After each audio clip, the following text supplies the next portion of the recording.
Hi, I'm Chroma, and it's almost, well, it was halfway through June when I started this. It's almost the end of June, but that's okay, which means Artfight is upon us soon, once again. And I'll be honest, this was supposed to be like last year's video, just a general overview of the characters I have now, and then I get to rest before Doomsday. But, you can tell by the length of this video, it seems to have gotten quite out of hand. Since last year, I've been prioritizing the current draft of Lineage, which is my original character's storyline. I'll put them up on screen, which I've been making a ton of progress on, and I've sort of neglected the other characters I have for the time being as a result of that. Sorry. But because of that, I also had to sit with the fact that I've had more to chat about Lineage than I originally thought, and even though I've talked a lot about my little guys at this point through many of the year's shorts, I want a proper place to kind of log my progress, especially since so many things have changed, and to give you guys a way to kind of digest all of it, because I've just been spewing shit, so I need a place for you guys to refer back to. So, this video is more like a second draft to last year's Artfight OC discussion in regards of Lineage, and a sort of development log, if you will. So because of that, I won't be covering the other characters I have on my profile this year. They have short enough descriptions, so if you do want to draw them, please do. I love all my creatures very equally, but my main focus for this video is Lineage. Are we clear? Great, because we have a lot to cover. So let's take a look at the unofficial Lineage Devlog, Part 1. Let's start with a kind of rehash for curious people. Lineage follows Laurier and Anima, who works alongside Cobalt to stop corruption, which essentially can affect and overtake the mind. They help people who have been corrupted by going into their minds, sifting through their memories, and confronting their corrupted state. Pretty simple stuff. The newer draft of Lineage has kind of kept this core aspect from the previous one, save for the merely only cat society in the magic system. That's right, only cat boys and girls and they-thems were allowed back then in the secondary draft, and of course this eventually got me stuck. I found I was really stunted in the initial draft, especially in where to take Laurier's story, since everything I wanted to write about and where I wanted this to go just simply couldn't fit in a solely cat society, so I changed it.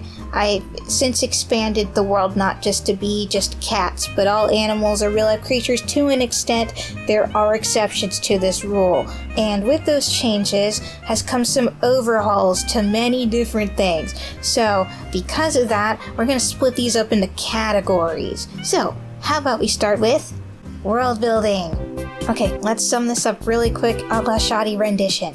So, animals as we know it went to war with the humans on Earth and won. Why'd they win? Simple, because they had the blessings of the gods on their side, and these blessings became things that were passed down to the descendants of these animals, which then eventually evolved into anima, which is what all of our characters are at their core. Basically, an anima is essentially an animal-eared person thing. It depends on what animal you are, but you get those traits physically. I think some people refer to them as kimono mimis. I don't know. Most people around me call them furries.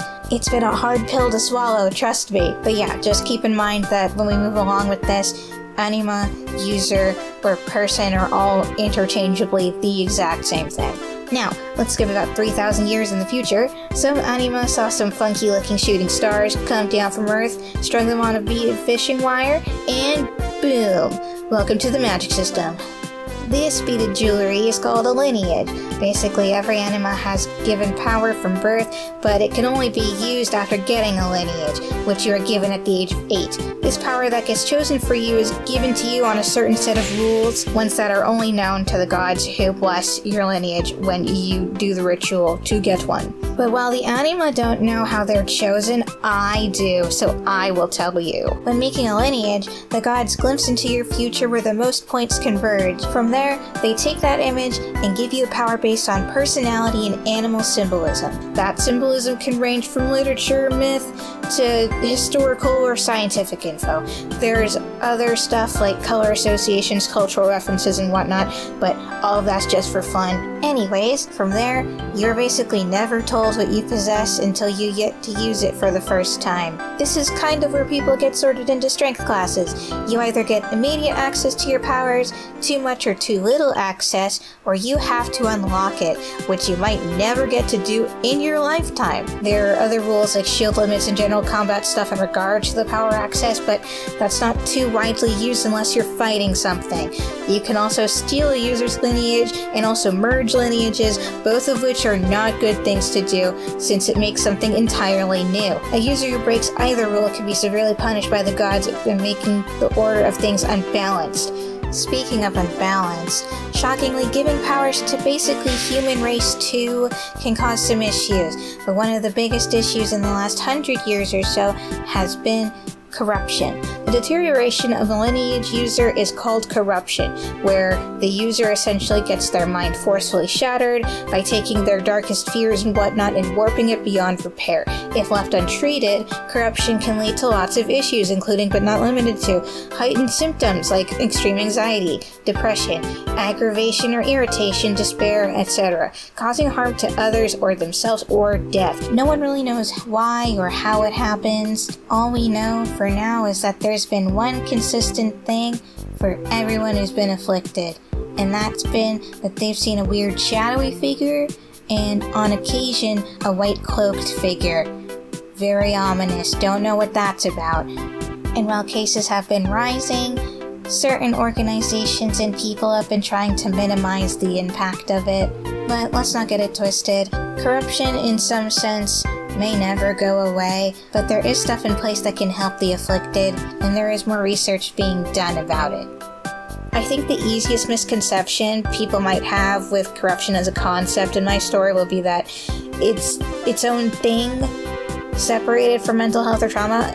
I wanted something that can show this balance of mental health with physical effects it can have on a person, and how each experience and how you go about helping someone through it can look like, which has had me looking into a lot of ways to best translate these themes visually. I eventually landed on it being this sort of amalgamation of the inner self's wants and desires, but also their self-hatred and doubt in themselves.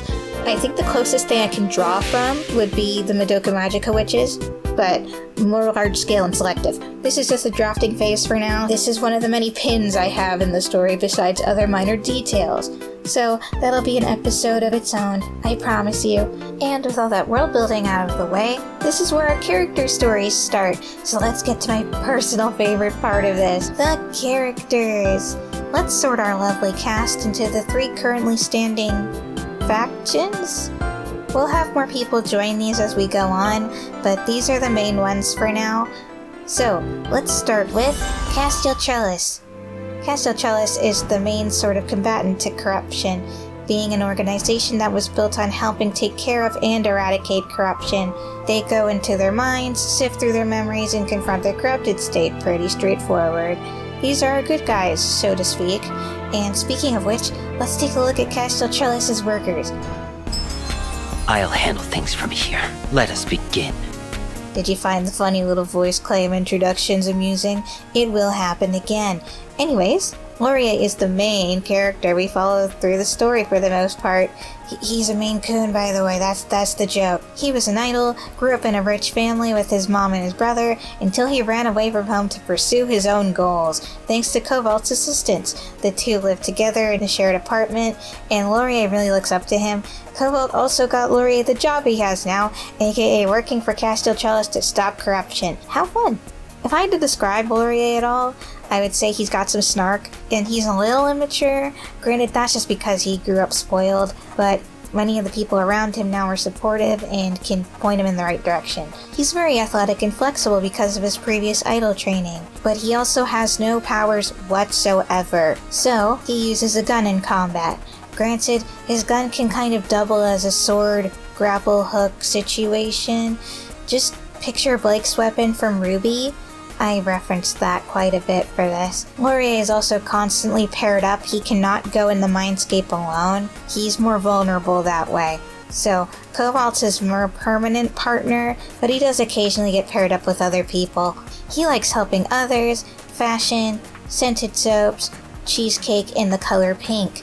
And he dislikes himself and expectations that are solely reliant on him. One fun fact about Laurier is he wears high heels to be taller. He's canonically 4'6", so he wears heels to be at least 5 foot. See, little short man, so cute. By far my most drawn character out of all of them, and my personal favorite. Don't tell him I said that though. I'm sure he'd get very, very embarrassed. You need my help with your mountain of work? Cobalt is a fully licensed doctor, taking after his father, but when his father died while researching corruption, he took it upon himself to finish what his father had originally started. So now he works for Castellcellis, alongside Laurier, who he took in. Cobalt is very dedicated and studious. While he does know how to banter with Laurier and can be more relaxed with patients, he also knows when to take things seriously. He's also the definition of the words dad and old man, though he doesn't take offense to it. He has ice as his power, so he can use it to make his weapon of choice, a sword. He also uses his powers for more practical things, like making drinks colder, instantly freezing something, which is super helpful. Cobalt likes helping others, doing chores, and coffee. This includes coffee-flavored things. And he dislikes silence and dust. One fun fact about Cobalt is it's a pseudonym given to him by Castellcellis.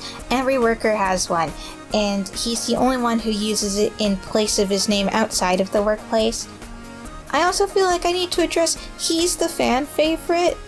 Like wow, anytime I drag this man out of his cage, he keeps doing numbers. You freaks, I see you. You like old men. And I can't blame you, he's a gorgeous guy. I made him in the lab over all the men I've ever loved, and he was the result. Anyways, let's move on. 4 of the most dangerous criminals in the world are hunting you down. We should get moving. This is worse. I think you also like old women too. Ooh, we'll find out. I can already hear the comments already. Anyways, June is one of the many bosses that manages the employees under Castellcellis, and specifically directs the branch of the building that Laurier and Cobalt are in. We love a working woman. She used to work with Cobalt's father, and he appointed her as the boss before he died, so either he knew it was coming, or he got real unlucky. June is a no-nonsense lady and can come off as pretty intimidating. When she's not acting in boss mode, she's a caring person for all her employees and patients they treat. She has sequence as her power, but she doesn't really use it unless she sees a reason to, or if she's in combat. June likes guava candy and being proven wrong, which is especially good for her employees, but unlucky for them, she hates seeing them get hurt. Such a sweetheart. And one fun fact about June is she gets self-conscious about her feathers getting everywhere. It's not like fur where you can just lint roll it away. It's so visible and she gets worried about it sometimes. It's alright, honey. None of them care as much as you think they do. Oh, what's that? Well, it seems like we're assigned some field work. Let's see then. How about visiting Lineages Shrine? The Lineages Shrine is one of the many ritual sites in town. Shrines are where you can get your lineage, so you can use those fancy powers of yours potentially. These shrines also act as normal shrines too. The thing about the shrines that I wanted when making their sort of religion system was to keep it encompassing, so there isn't one sort of thing that all anima follow. The gods are, for the most part, a concept to them, and not really a specific thing beyond them just existing. Some shrines take it more seriously than others, but the Lineages Shrine, like many others, just serves the basic needs of the people. It's also a family-owned shrine, so it's privately funded and passed within the family. Let's meet these lovely residents, shall we? What is essential is invisible to the eye. Ao-Chang is the owner and founder of the Lineages Shrine. If I had to describe Ao-Chang, is that he's a very welcoming guy. He's pretty chill unless you mess with his family and his staff, many of whom we shall be introduced to. He practices with a lot of swords and martial arts. It's just in his nature to keep his body up to the best condition it can be. He actually got the property initially just to have his own space to practice, but then it eventually became bigger than that, and boom, the Lineages Shrine was made. He built a lot of it himself too, since he has the lineage of strength. He can move heavy objects around, which is perfect for setting stuff up. Ao-Chang likes sword training, cooking, and sitting in the sun. Very relaxing after a hard day's work. And some dislikes are bugs, ew, and planning events. Thank goodness he has other people to do that one for him. One fun fact about Ah Jiang is that he drinks recreationally. It's been that way since he was a young lad living with his parents, and it's the only thing he ever picked up from his younger brother. What can I say? He's a very family-oriented guy to his core. Let's see. Who's next? Oh! Only a stubborn fool would try to remove a fallen tower and build it anew. Isn't that true, kindred spirit? Mari! My girl! She's such a cutie, I love her. Anyways, Imari is the primary shrine keeper at Lingshan Shrine. She knows a lot about lineages, seeing as she oversees most of the ritual processes. Some say that she might be too qualified to work at the shrine at all, since she can basically do everything. But the thing about a jack of all trades is that you really shouldn't underestimate them, especially when their lineage is mimicry. Don't worry though, Imari uses it primarily for just doing chores on the premises, making copies of herself or other people's lineages for a certain amount of time, albeit these copies are less than stellar recreations. Imari likes going on walks and relaxing. Fitting, since she rarely gets time off. She's a hard worker, that's for sure. Mari also dislikes being snuck up on, and dislikes Cobalt. Wonder why. He's such a cool guy. Well, maybe that's because their relationship with one another ended less than savory. Ouch. It's alright, Mari. Both of you have grown and surrounded yourself with amazing people now. Speaking of which, where's... This is an escape, you're right. Fine. John, my sweet tiger boy. He's a normal boy for the most part. Well, as normal as an anima could be. Student council member, straight A student, and he helps out Imari and his uncle out Jiang at the shrine when possible. His uncle also taught Jiang how to use the katana, which originally belonged to his mother before her unexpected passing. Jiang enjoys practicing with it when he can, alongside trying to enhance his lineage, wielding water in various ways he can try to think of. He likes a lot of stuff, but one of his biggest interests is fish. He has a lot of fish-themed things in his room, and on anything that's his. That's how you can tell his stuff apart from other people's. He also really likes Laurier. He just finds him fun to be around, despite the disappointed eyes of his other friend Ramiro. Speaking of Ramiro, John really dislikes the advances he tries to make towards him. He loves their friendship a lot, but it gets to be too much sometimes, overshowering him in compliments. Despite this, he respects Ramiro a ton, and despite their differing personalities, they remain the best of friends. At least, that's what it looks like on the surface. What, you really thought it'd be that easy? Let's try this again. Jiang is one of a few others, those who serve to further Ramiro's goals. He says that it's to benefit anima as a whole, to study anima's connections to lineages, and finding ways to further lineage capacity. Jiang believes Ramiro's goals have merit, hoping that it could solve some questions he's had since his mother's passing. Jiang, however, doesn't know the lengths that Ramiro is willing to go to, all for the sake of understanding and enlightenment. See, I was right. Who are you? Ramiro is a different type entirely. His body is an amalgamation of many parts, which always encourages a stare or two, though it doesn't bother him much. Whenever asked, he says his family didn't really stick to one species, and that he is the result of many recessive genes in one body. The head of a goat, the wings of a crow, and the tail of a snake. He's the last living anima of his own family, and he now resides in his deceased father's home. He's been friends with Jiang since they were children, and lives not far from the Lingshan Shrine. And with no access to his lineage, Jiang is constantly worried about him, offering for Ramiro to stay with him instead of taking care of a basically empty home. However, Ramiro declines every time, as he's always been quite solitary.